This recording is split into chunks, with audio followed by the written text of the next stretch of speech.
Hi students, welcome back to our channel LSRW Spoken English through Telugu. In this video, we are going to learn some spoken English sentences. Hi viewers, నేను ఈ class start చేసే ముందు నేను ఒక 2 వాక్యాలు మీతో share చేసుకోవాలని అనుకుంటున్నాను. ఈ క్లాస్ క్రియేట్ చేయడానికి నాకు చాలా టైం పడుతుంది, ఓకేనా? కానీ మీ దగ్గర నుంచి నాకు సబ్స్క్రైబ్ కానీ, షేర్ కానీ, కామెంట్ కానీ ఇలాంటివేమీ రావడం లేదు స్టూడెంట్స్. కాబట్టి అట్లీస్ట్ కామెంట్ అన్న చేయండి. మీరు కామెంట్ చేయడం ద్వారా నాకు మరిన్ని క్లాసెస్ చేయాలనిపిస్తుంది. కానీ ఎలాంటి కామెంట్స్ రాకపోయేసరికి నేను డిసప్పాయింట్ అవుతున్నాను, ఓకేనా? దయచేసి మీరు కామెంట్, షేరు, లైక్, సబ్స్క్రైబ్ చేయండి, ఓకేనా? Thank you students, thanks for listening.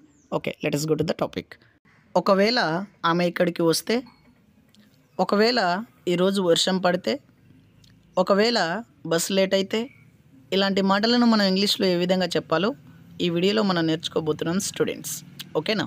Right. ఒకవేళ అంటే ఇంగ్లీష్లో వాట్ ఇఫ్ అని అర్థం. ఒకవేళ ఆమె ఇక్కడికి వస్తే, what if she comes here. ఒకవేళ ఈరోజు వర్షం పడితే, what if it rains today. ఒకవేళ బస్ లేట్ అయితే, what if the bus is late.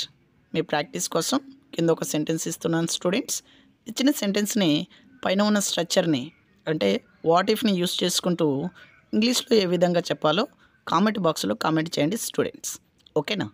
Right. ఒకవేళ మీ నాన్న చూస్తే, thanks for watching. Please subscribe my channel to get more videos. Thank you.